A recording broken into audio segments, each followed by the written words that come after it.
Eh bien, nous sommes heureux aujourd'hui, dans le cadre du Festival Curieux Voyageurs, d'accueillir Sophie et Jérémy, deux voyageurs à vélo qui ont parcouru le continent américain, depuis l'Alaska jusqu'à la Patagonie. Un long, long voyage, mais on va en parler avec eux, bien sûr. Alors, bienvenue à vous deux. Et je vais commencer dans un premier temps par une question qui est plutôt d'ordre général. Quand on a des films de cyclistes, ils sont tellement occupés à souffrir sur le pédalier, à tenir compte du climat, des distances, des dénivelés, qu'ils en oublient un peu de nous rapporter de belles images. Et dans votre film, les images sont superbes. Vous avez pris le temps de guetter des éclairages favorables, on a la faune, on a des détails sur les fleurs, les plantes, les minéraux, on a le drone qui est là pour compléter. Alors, expliquez-nous un peu comment vous avez fait pour gérer les deux aspects du voyage, le côté sportif et le souci d'une belle image, et comment vous avez fait également pour transporter tout le matériel nécessaire, drone compris.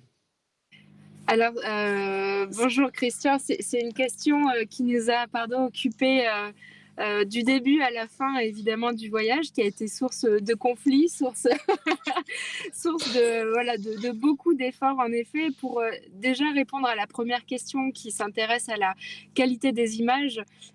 Il faut s'imaginer qu'on n'a évidemment pas filmé tous les jours pendant 2 ans et demi, et que chaque moment où on s'arrêtait pour faire un plan, c'était un moment choisi, réfléchi à 2 fois, parce que évidemment, comme vous le dites très bien, quand on est à vélo, s'arrêter pour faire un plan, c'est s'arrêter dans son effort, s'arrêter, que ça peut être s'arrêter dans un moment d'échange avec des gens.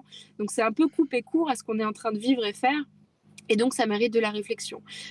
Donc, sur 2 ans et demi, on n'a pas ramené tant d'images que ça. On a vraiment pesé à chaque fois les moments où on avait envie de filmer.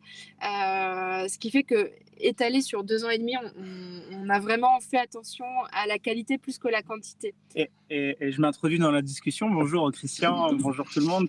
Et ce qui est super important aussi, c'est d'imaginer que ce voyage, il n'a pas duré 2 semaines, il n'a pas duré 2 mois, il a duré 2 ans et 3 mois, ce qui est très long et ce qui fait qu'on a eu énormément de temps pour s'accorder en fait. Et pour savoir comment on allait procéder. Au tout début, les images d'Alaska ressemblent pas du tout avec les images qu'on a en Patagonie à la fin, parce qu'on a cet œil beaucoup plus observateur qui s'est décroché justement de l'œil du cycliste, de l'œil de l'effort et de l'œil d'atteindre son objectif quotidiennement pour avancer géographiquement. On a appris à faire la part des choses, mais vraiment au fur et à mesure du temps. Et ça n'a pas été chose facile. Sophie a parlé de conflits à l'instant. C'est que ça a été des sources de grands conflits, parce que autant moi à l'époque, de mon côté peut-être un peu plus viril, j'avais envie de faire du sport, de traverser l'Amérique à vélo et d'y aller d'une traite. Et autant Sophie était un petit peu plus subtile et romantique que moi à l'époque, au tout début du voyage, et elle voulait tout de suite freiner. Alors il y avait une force de la nature qui voulait s'échapper comme un étalon, et l'autre qui voulait capter des instants romantiques. Donc ça n'a pas marché en fait. Et on a vraiment mis entre 3 et 6 mois pour trouver un espèce d'équilibre, et puis ensuite pour actionner la vraie mise en route de la captation d'images, etc., qui a été super lente, mais qui s'est faite progressivement. Il faut quand même bien le préciser, parce qu'on n'est pas parti en tant que couple parfait, on est parti en tant qu'être humain avec beaucoup d'imperfections. Et on est revenu avec des imperfections aussi d'ailleurs. Il s'est quand même comparé à un étalon, hein, je Oui, reprends. j'ai noté. Oui, Et juste pour terminer, pardon, à moins que tu aies envie d'avoir finir. Non, ce qui est important de dire, c'est que ça nous a pris du temps et beaucoup de prise de recul pour s'accorder, et puis pour enfin se permettre de faire des belles images. Ça nous a pris beaucoup de temps et beaucoup d'observation. Et puis pour terminer sur l'aspect plus technique et poids, clairement c'était un gros compromis pour nous deux, le matériel vidéo qui pèse très lourd. J'ai choisi une caméra qui fait et photo et vidéo, c'est un Canon 5D Mark III, qui pour le coup est assez lourd. Donc ça, j'ai pris la responsabilité de le prendre avec moi avec le trépied. On avait aussi un drone, c'est Jérémy qui le transportait. Et qui le pilotait. On avait également un ordinateur portable, donc au final, ça représentait autour de 10 kilos à se partager. ce qui est quand même un sacré poids. Mais comme on avait des échanges avec les écoles, comme moi je suis une passionnée d'images et que j'avais envie vraiment d'en rapporter, c'est un poids qu'on a accepté et je pense que ça nous a permis aussi de faire des choix drastiques dans ce qu'on a emporté à côté. Donc très très peu d'accessoires, très très peu de confort au final, beaucoup d'essentiels et très peu de futiles dans les bagages. D'accord, mais l'effort a été payant et tous les spectateurs vous remercient. Je vous remercie beaucoup pour ces mots-là, parce que c'est vrai qu'on a vraiment, et j'ai vraiment voulu rendre un film qualitatif, beau, romantique, contemplatif, et je suis très contente que vous souligniez cet aspect-là du film, ça me fait beaucoup du bien. Alors, moi, j'ai une question plus basique, en fait, mais par rapport, vous avez fait un peu plus de 28 000 km sur le continent américain, et a priori, c'est la route la plus longue du monde. Qu'est-ce qui vous a donné cette idée? C'était un défi? Enfin, comment c'est venu? Alors, il y a énormément d'explications, et ce qui est drôle, c'est que dans le processus du retour, on trouve encore des significations au projet qu'on vient de faire dans le passé. Et la première, ça part quand même d'une... alors, autant Sophie et moi, quand on s'est rencontrés il y a 7 ans, on s'est rencontrés sur la base du voyage. En fait, on s'est rencontrés le premier jour, on a eu cette espèce de promesse de vie un jour, il faut absolument qu'on parte sur la route ensemble, loin, longtemps, et il faut qu'on le fasse, il faut qu'on épuise nos corps sur la route, il faut qu'on s'émerveille du grand tout, de tout ça. Et parce que Sophie avait son expérience de ski poulka, de marcheuse, trek, randonnée, etc. Moi, j'avais déjà fait énormément de vélo, j'avais fait de la marche au long cours aussi sur des très longues distances. Et étant jeune, quand j'avais 19 ans, j'avais même noté sur un de mes carnets de route de jeune homme que j'aimerais bien marcher du Québec jusqu'à la Patagonie. C'est un rêve que j'avais mis de côté pendant donc plusieurs années, qui a refait surface avec Sophie quand on a commencé à se dire on aimerait bien faire quelque chose de grand. Et quelque chose de grand, on ne voulait pas faire un tour du monde, on voulait vraiment qu'il y ait une signification purement à vélo, pas prendre beaucoup d'avions. Alors on savait pertinemment qu'il fallait prendre un avion aller et un avion sur le retour pour aller jusqu'en Alaska. Mais c'était un continent qui réunissait un petit peu tous les hémisphères, tous les extrêmes, toutes les latitudes et donc tous les climats, tous les reliefs. Et donc énormément de faune, énormément de cultures qui s'attachent au relief, bien sûr, que ce soit des cultures animales ou alors des cultures tribales. Et des cultures sociétales, il se passe énormément de choses. Et le continent américain, justement, c'est un vivier de la mixité. Ça nous a fait écho en tout cas. Et ça nous a vraiment plu de se dire, on part là-bas pour avoir du nord au sud, quasiment du 70 degrés parallèle nord au 54 degrés sud, cette espèce de vision d'ensemble du globe terrestre à la force de nos jambes, donc à vélo. C'était, voilà, pour compléter Jérémy, qui est déjà très complet dans sa réponse, c'était aussi une volonté qui nous anime depuis très longtemps, comme on aime bien le dire, surtout Jérémy, de scanner un continent, scanner une géographie avec notre propre corps et nos sens. Ouais. Et nos sens. Et scanner cette géographie, c'était aussi aller à l'encontre de tout ce qu'on avait appris plus ou moins à l'école. On ne connaît pas ou peu au final l'Amérique, son continent, son histoire, sa géographie. Alors on apprend le cercle de feu, on apprend Christophe Colomb 1492, mais derrière on n'apprend pas forcément beaucoup plus, en dehors peut-être du nord-sud, économie, etc. Et d'ailleurs, on fait facilement l'amalgame quand on parle de l'Amérique en disant de l'Amérique que ce sont les États-Unis. C'est des amalgames qui sont très faciles ici sur le vieux continent. On est français, on voit l'Amérique comme étant les États-Unis. Or, il y a un mouvement contestataire qui est énorme. Tous les latinos disent que los americanos no son los gringos. Les Américains ne sont pas les gringos. Les Américains, ce sont les habitants du continent américain. Et le continent américain, c'est l'Amérique du Nord, bien sûr, l'Amérique centrale et l'Amérique du Sud. Voilà, donc... Et à partir de là, je suis désolé, je m'emballe. C'est assez passionnant, mais en fait, c'est une passion qui est basée sur les nuances, en fait. Et à partir du moment où on sait souligner une nuance, on ne peut que être habité par l'envie de découvrir, l'envie d'explorer un continent qui est au final totalement inconnu pour la plupart d'entre nous, en fait, en Europe.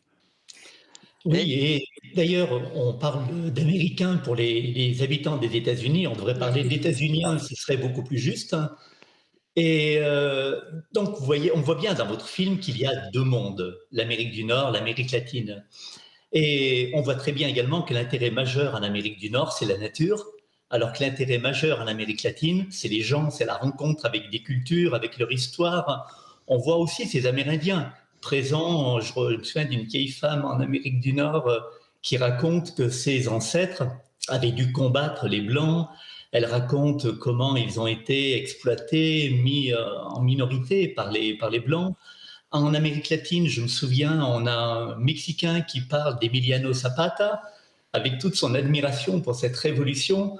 Donc, et c'est bien les deux accès que l'on retrouve dans votre film. La nature qui est très bien mise en valeur, principalement au nord. Au sud, c'est pas qu'elle soit pas mise en valeur, mais il y a aussi cet autre élément, les latinos. Et puis la fête, le sens de la fête chez les latinos, c'est qu'est-ce qu'on se sent bien quand on est au Pérou, en Bolivie, au Mexique.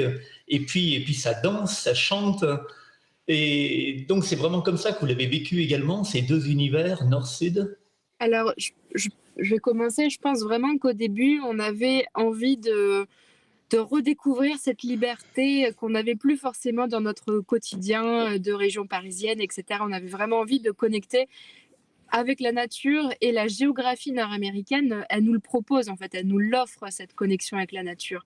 Parce qu'on est très vite dans des grands espaces où la densité de population est vraiment très très faible. Donc on a cet accès direct avec le grand tout, et donc on fonce dedans clairement. Et par la suite, évidemment, en fait, plus on avance vers l'Amérique centrale et Amérique du Sud, plus on avance dans un entonnoir démographique, et on est amené à rencontrer beaucoup plus de monde. Jérémy complétera après cet aspect justement humain qui nous attire au final dans l'Amérique du Sud. Mais je ne sais pas si vous l'avez compris en fait dans le film, mais toutes les personnes qu'on interviewe, qu'on rencontre, ont une relation spécifique avec la terre, avec la nature. Que ce soit par exemple Marlène dans sa tribu Yakama qui nous explique à quel point les Blancs ont volé leur terre. Emiliano Zapata de la même manière, c'est une lutte pour la terre. Ensuite, on parle de Pachamama, on parle de tout cet univers-là.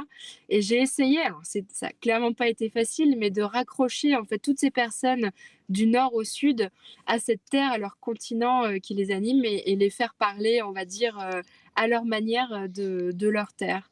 Donc clairement, la nature, elle a toujours été connectée à notre voyage. Et j'ai même envie de dire que passer l'Amérique centrale, on n'avait qu'une envie, c'était retrouver à nouveau ces grands espaces qui nous avaient manqué, parce qu'on a été très secoués par la traversée de l'Amérique centrale. Je ne sais pas si tu veux Ouais, et je pense que c'est très intéressant ce que tu dis, et d'autant plus la vraie différence quand même entre l'Amérique du Nord et ensuite toute l'Amérique latine, c'est quand même l'Amérique du Nord est donc occidentale ou occidentalisée. C'est une économie capitaliste qui a fait ses preuves. Les gens jurent que par le profit et par le côté matérialiste, tout du moins de notre expérience, de ce qu'on a vu sur la côte ouest. Et donc, ils oublient un petit peu en Amérique du Nord le côté alors historique, leur origine native, plus ils oublient un petit peu le côté des grands espaces. D'ailleurs, ils en font un business, les grands espaces, les grands parcs nationaux américains. Donc, tout est rapport à l'argent. Quand on arrive en Amérique latine, en Amérique du Sud, on trouve des grandes civilisations, mais qui sont ici depuis bien plus longtemps que l'homme blanc, depuis la conquista. Bien avant, ce sont les populations natives. Alors là, on parle même plus des gauchos argentins, on parle même plus du tout de ça, on parle des gens qui sont là avant. C'est-à-dire, c'est lors du Pléistocène, du dernier Pléistocène, c'est l'homme de Sibérie qui marche, qui vient, c'est les Athabascans en Amérique du Nord, et ensuite, il y a plein de tribus qui en découlent. Plus tard, ce sont les Mayas, les Aztèques, les Incas. Et tous ces gens-là, en effet, sont accrochés à ce culte à Pachamama, qui est juste un culte à la terre-mère. Et en fait, la grosse différence entre l'Amérique latine, c'est que les gens vivent avec la terre-mère. Et en fait, c'en est même un dogme, c'est une religion là-bas presque, le culte à la Pachamama. Tandis qu'en Amérique du Nord, ils ont le côté occidentalisé, le côté très matérialiste, très capitaliste, ultra conservateur, fait que les gens ont quasi totalement oublié un peu le rapport à la nature. Donc, la migration du nord vers le sud prend tout à coup énormément de sens, parce qu'on se détache un petit peu de nos origines occidentales pour embrasser une nouvelle culture qui est celle de la Pachamama. Alors, on va peut-être pas l'appeler Pachamama, mais le culte à la terre-mère.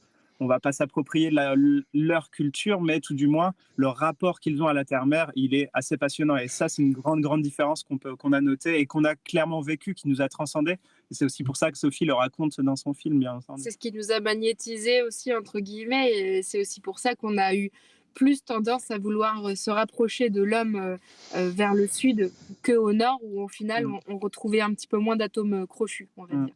Et quand on s'est assez senti bien avec ce sentiment-là, c'était l'heure d'entrer en Patagonie, après toutes ces expériences humaines. Et donc là, d'être tout seul dans l'hiver patagon et d'embrasser vraiment la nature pour ce qu'elle était en fait.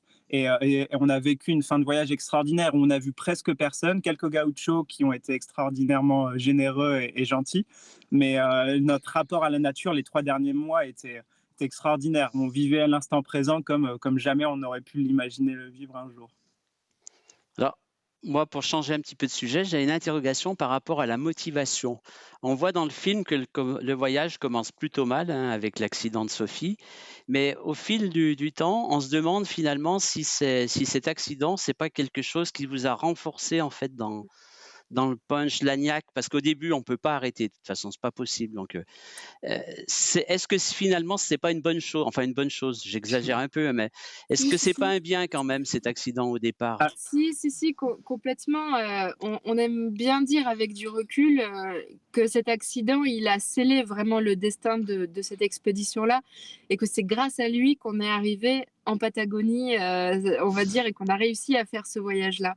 Comme vous le mentionnez très bien, Christian, au début, on peut pas arrêter. On peut pas arrêter parce que on a travaillé pendant 1 an et demi à la réalisation de ce projet-là.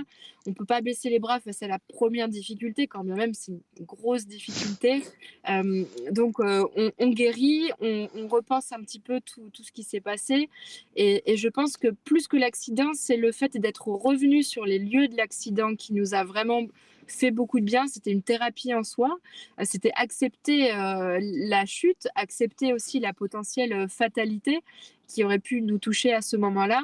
Et parti de ce principe-là, on se dit qu'en fait, à part la fatalité, rien ne peut nous empêcher d'arriver jusqu'en Patagonie. Alors, si nos parents écoutent ça, ils vont peut-être s'arracher un petit peu les cheveux. Mais on était prêts, en fait. Mais on était prêts, et c'était censé pour nous, c'était logique. Et on s'est dit que oui, en effet, on vient de passer par cette expérience qui est très dure et compliquée. Maintenant, plus rien ne peut nous empêcher d'arriver jusqu'en bas. Et ça a été le cas face à toutes les difficultés, à tous les problèmes qu'on a rencontrés sur la route. On a toujours pris ça avec beaucoup de philosophie. On a accepté tout ce qui se présentait, tous les obstacles. Et ça nous a vraiment permis d'arriver en bas avec un moral d'acier. Ouais, ça a été très traumatisant, mais en même temps, ça nous a permis de gérer notre peur, en fait.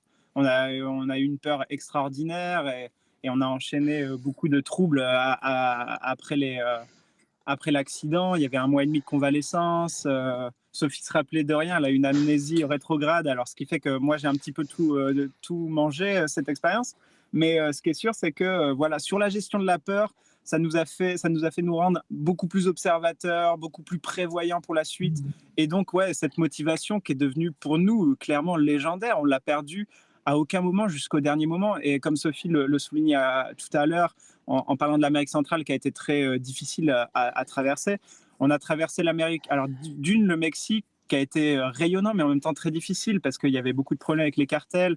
Il y a 2 compagnons cyclistes qui ont tristement été assassinés à 500 km devant nous pour pas de motif. Donc, on se sentait réellement concerné par le problème des conflits cartels au Mexique. Plus tard, on passe au Guatemala, il y a une éruption volcanique qui fait 300 morts à côté de Antigua, le volcan El Fuego justement. Et plus tard, on passe au Nicaragua, c'est l'insurrection civile. Pile poil à ce moment-là, pareil, il y a les paramilitaires dans la rue, on les croise. C'est vraiment chaotique, mais à chaque instant, en fait, on se rappelait de cette motivation du premier jour, de cette renaissance, du fait qu'on revienne sur les empreintes de la chute, de l'accident de Sophie. On était revenu à ce moment-là, on renaissait dans de nouveaux corps, une nouvelle âme. Et en fait, on redécouvrait à ce moment-là aussi nos sens. Il s'est passé une grande pérégrination, il faut s'imaginer quand même, entre l'Amérique du Nord, l'Alaska, et puis les troubles d'Amérique centrale, plus tard, les difficultés qu'on a rencontrées dans les Andes.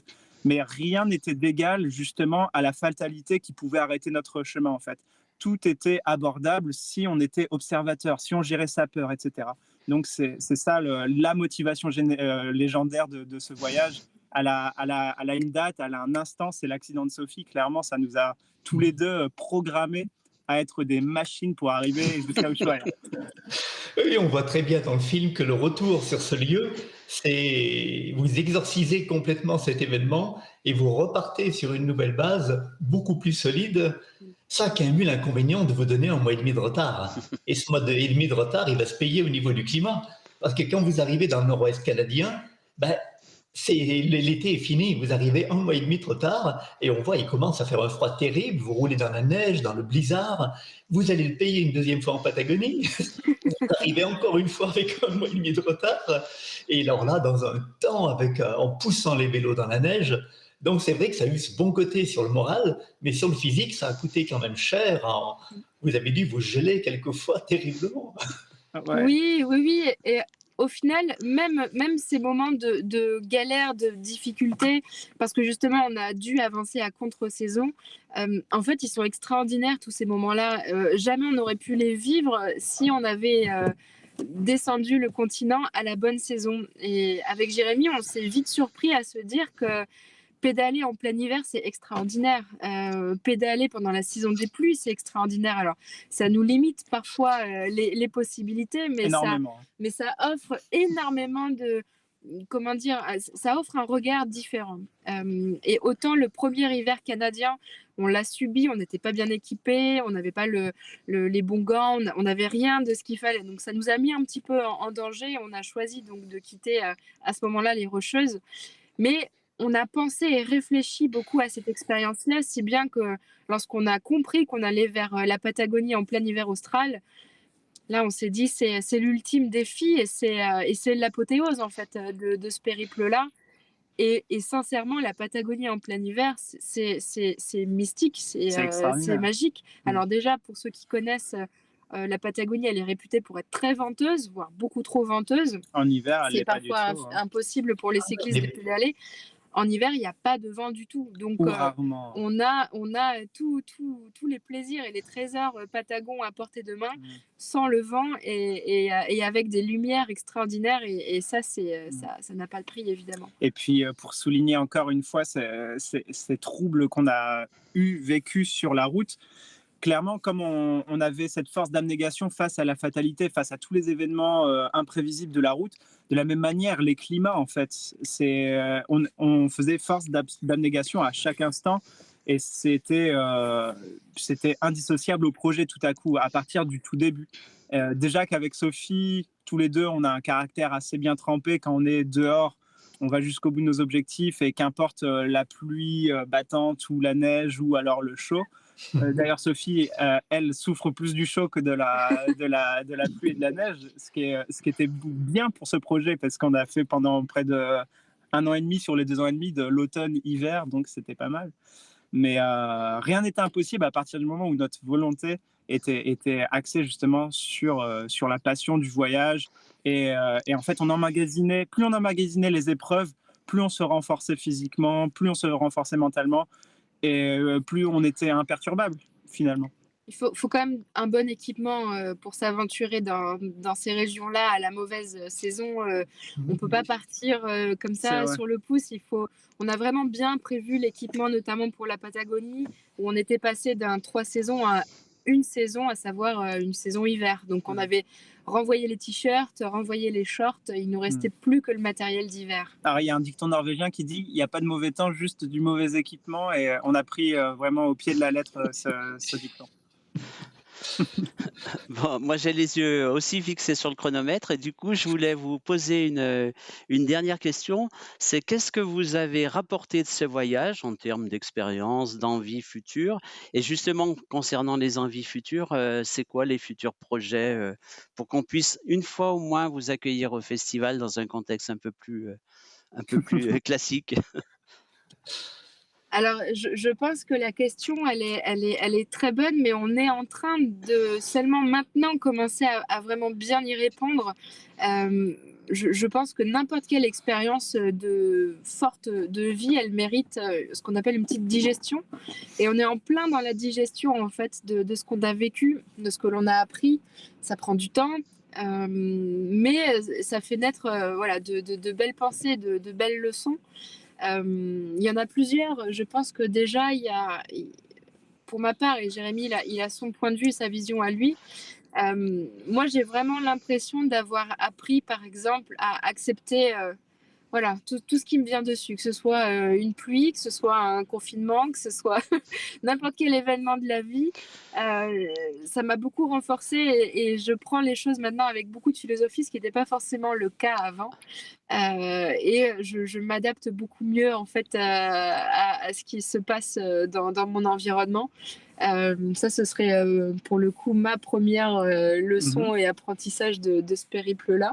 Moi, j'ai appris sur le couple énormément à calmer ma virilité, mon côté trop sportif. Le côté étalon. J'ai appris à ranger les talons dans l'écurie. Non, qu'est-ce que j'ai appris? On a appris beaucoup de choses. Après, ce qui est drôle, c'est que c'est important de souligner aussi qu'avec Sophie, on a vécu ce voyage un peu comme la continuité de notre chemin personnel. Qui date depuis notre tendre enfance. Autant Sophie a ses histoires de voyage en Pologne quand elle était petite, où elle allait voir sa famille là-bas. Autant j'ai mes propres expériences aussi de première marche à pied quand j'avais 14 ans et première initiation au mouvement avant de parler de voyage. Et donc, en fait, je pense que ce voyage, c'était juste la continuité de ce qu'on a découvert être le mieux sur Terre, le moment où on est le plus équilibré. Et moi, ce que j'ai appris de ce voyage, c'est que j'ai envie d'en refaire d'autres parce que j'ai envie de continuer cette quête de l'équilibre entre justement la force physique, la force d'observation, la force de respect, la force de compréhension et bien entendu la force mentale, être équilibré cérébralement, on va dire, pas être tiraillé par tous les faits médiatiques, tous les faits sociétaux, savoir qui nous sommes pour être des écologistes purs. Moi, je pense que si j'ai une vraie vocation, c'est de tendre à l'écologie, pas politique, mais l'écologie intérieure, savoir qui je suis pour être simplement heureux dans une nature aimante. Donc, j'ai envie de continuer à marcher, j'ai envie de continuer à faire du vélo, etc. Après, on pourrait aussi conclure avec je pense, des vérités que beaucoup de personnes qui nous écoutent ou qui sont déjà venus dans votre festival le savent déjà. C'est qu'on vit sur un trésor, en fait, une planète magnifique et on n'a pas forcément besoin de parcourir 29 000 kilomètres du nord au sud d'un continent pour comprendre la richesse de tout ce qui se passe autour de nous, que ce soit du petit insecte aux astres, tout est précieux, tout mérite attention et amour. Et toutes les populations qu'on a rencontrées du nord au sud, clairement, ont compris d'ores et déjà depuis très très longtemps tout ça. Et ça fait juste du bien, je pense, de le rappeler. Et pour être un petit peu plus pragmatique, de ce voyage est en train de naître un bouquin. Voilà. Alors, il y a déjà eu le film de Sophie. Donc il y a le film, il y a un manuscrit qui est en cours d'écriture. Et puis par la suite, on a évidemment d'autres projets, pour le coup embryonnaires, qui sont en train d'être réfléchis et qui s'intéresseraient plutôt à l'extrême est, voilà, sibérien, mais on peut pas en dire. L'autre côté du détroit. Voilà. Bon, bien sûr. D'accord. On a pris beaucoup de plaisir à échanger avec vous. Également. On pourrait discuter, je pense, encore pendant des heures. Alors, je dis simplement, on aura l'occasion de vous retrouver tous les deux, plus un autre couple de cyclistes lors d'un live qu'on fera sur notre chaîne YouTube. Et puis d'ici là, on vous souhaite de beaux projets et on vous Merci donne beaucoup. rendez-vous, soit pour un film, pour un livre aussi, hein. On a un prix littéraire, hein, qu'on met en place depuis déjà pas mal d'années, et donc ça sera avec beaucoup de plaisir, et ça serait aussi un prétexte pour vous retrouver en live et en discuter en chair et en os. Ça serait très intéressant. Oui, Merci surtout. beaucoup. Oui. Merci beaucoup à vous, en tout cas. Merci à vous pour tout ce que vous faites. Merci à toutes les personnes qui travaillent sur ce festival, aux bénévoles qui font que, voilà, que l'édition peut quand même avoir lieu cette année. C'est un travail titanesque et voilà, félicitations. Félicitations à vous, bien entendu. Et puis rendez-vous sur scène, autour d'un verre, autour d'une table, lors d'une prochaine édition, c'est encore mieux. On l'espère, on l'espère. Bravo, merci. Merci Merci beaucoup, beaucoup. Christian. Merci, Christian, aussi.